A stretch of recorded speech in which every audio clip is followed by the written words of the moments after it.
was very fascinating. A little 24 hours in Los Angeles.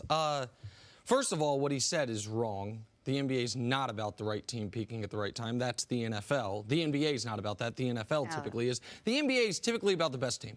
Best team usually wins. There are outlier years. Last year's an outlier year. Raptors won because the best team got hurt.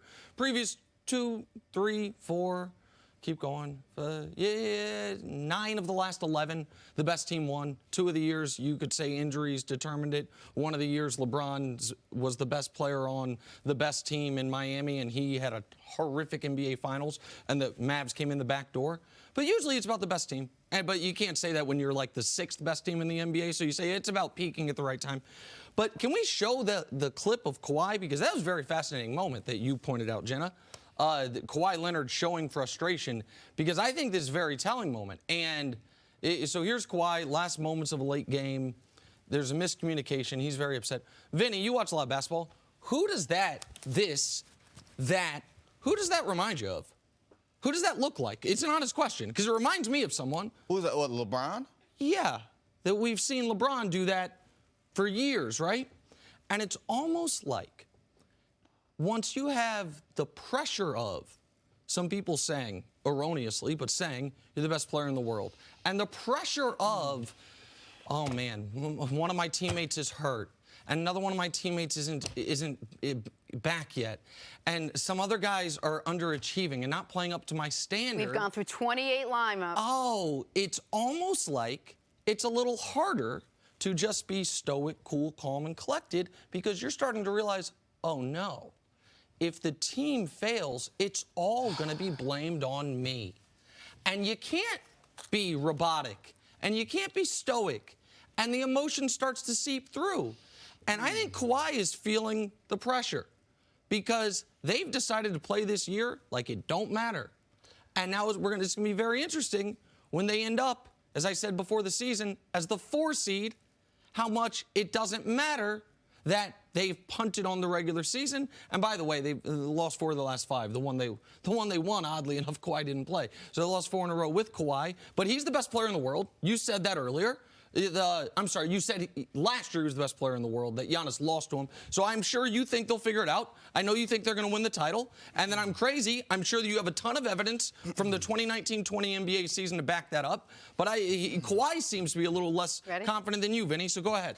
Can you guys pull up that play again, the one play where Kawhi showed up all the frustration? It's a very simple explanation for this. Yeah. He wanted Landry Shamet to go to the basket. Yeah.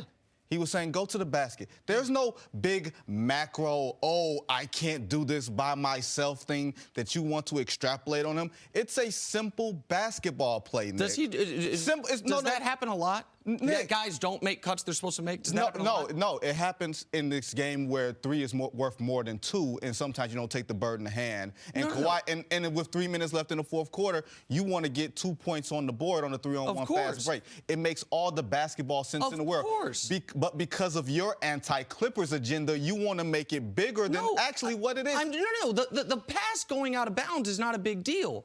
Have you, maybe I don't watch enough basketball. I feel like I watch all of it. Have you seen Kawhi do that a lot? Because I haven't. Maybe I have a different league pass. I've seen a lot of time. I've seen a lot of time plays, Vinny, go awry because an inferior player makes a mistake. So when LeBron does it, it's you guys aren't playing up to my level of standard. When Kawhi does it, it's the pressure is way too much for me, as opposed to it just being a guy not cutting to the basket on a 3-on-1. Was it odd? I'm not going to make a big deal out of it. No. You ever played basketball before on the court and the guy doesn't cut to the basket? Vinny, it happens. Vinny, you're too smart to act like you don't understand the question I'm asking. Was it odd to you to see Kawhi react like that? So, okay, so then I haven't been watching. It's a human emotion, and you're trying to extrapolate and make it on something that is not. And I will disagree. Kawhi does show a lot of human emotion. And I will disagree with you on saying about teams not peaking at the right time, because his team last year peaked at the right time.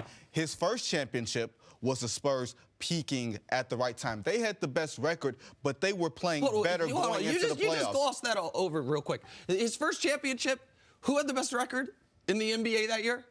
The Spurs did. Oh, okay. So the best team won that year, right? Yes, you can have the best. And last year, what happened? Wait, Nicholas. The Don't do that. Warriors Don't do got that. Don't do that. You can have the best record and not be the best team. Yes, going into it. Okay. Okay. So, but they were playing better as the playoffs progressed, and it went to a crescendo against the Heat in the finals where they steamrolled Miami. There's a lot of examples in NBA history of a 5 seed getting hot and winning the title. Oh wait, there's none. But I understand what you're saying. Do you think they're going to be a 5 seed? Are you call your shot now? I said before the year they're the 4 seed. Why would I change it when right now they're tied? Let me look. Hold on. Oh, I'm sorry. My apologies. One game up. If they lose tonight to the Grizzlies, Vinny, are they losing tonight? Hold on. Are they losing? Probably not. I don't think they'll lose to the Grizzlies. But if they lose tonight to the Grizzlies, the gap between the Lakers and the Clippers will be the exact same in losses, 12-20, as the gap between the Clippers and the Grizzlies. And guess what happens in the playoffs, Nick? You can't carry that with you. You started it's totally random. You start at nothing. It has nothing to do with 0-0, and we go to the 10 best players on the floor, and we say, with 5 minutes left in the game, who can stop who? I have Paul George. I have Kawhi Leonard. You have Anthony Davis and LeBron, and we go from there. Not saying me or you, but I'm saying team against team. No, I got it. But they got to get to the Lakers, and that's probably not going to happen. You have the Clippers going to the finals? Yes. Okay. Absolutely. Okay, so listen, we have been watching. It's very interesting because, and we got to talk, maybe this is why NBA ratings are down, is different people, Vinny and I live in different parts of New York City. Different boroughs are getting different feeds. He's getting a feed where Kawhi has been super emotional and the Clippers have been great. I'm getting a feed where the Clippers have been underachieving and we're finally seeing frustration boil over. It's hard to have, maybe that's the issue. Maybe if they combine your ratings and my ratings, together, the NBA ratings are back up. Or maybe 2 different games. Or maybe you're the master of narrative, and although your arguments are complete, all your arguments are accurate, they're incomplete. Of course. Yeah, I mean, listen, the guy, if at this point you don't believe LeBron's a closer or, one of, if not the best closer ever, then you're just never going to believe it.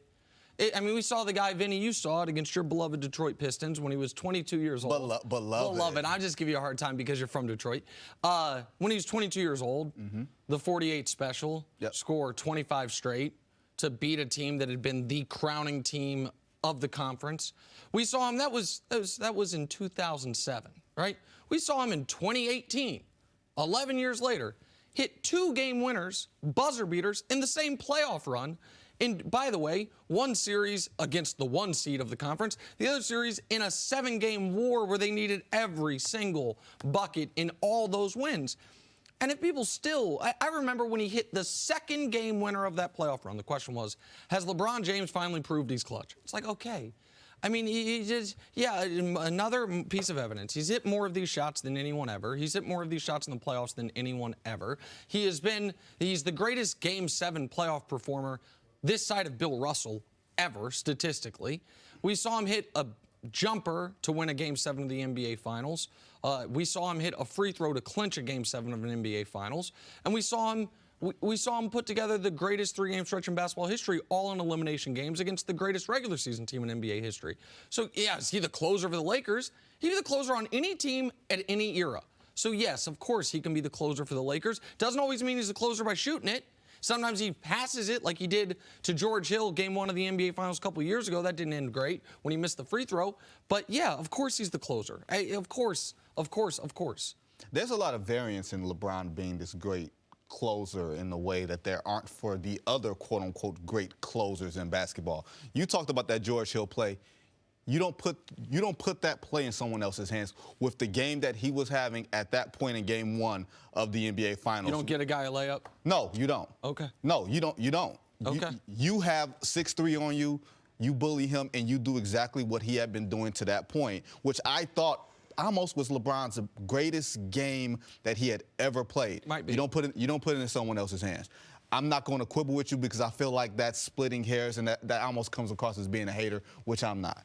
But I will say that can he be that level of closer at this stage of his career and carry them 3 months to a championship?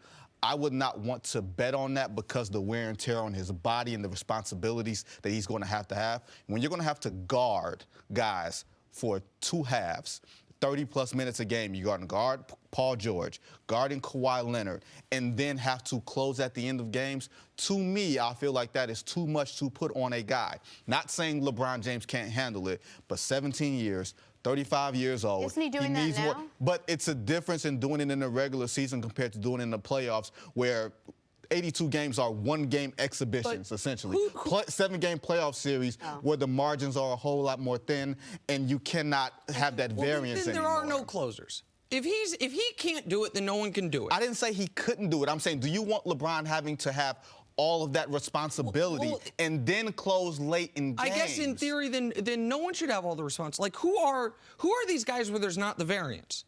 So Kevin Durant, we obviously don't hold the injury against him.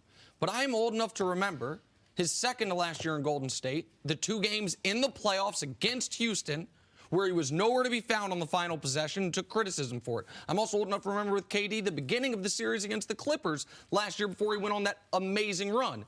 KD is a great closer. He's hit 2 jump shots to win finals games, both over LeBron. But he had weak moments, right?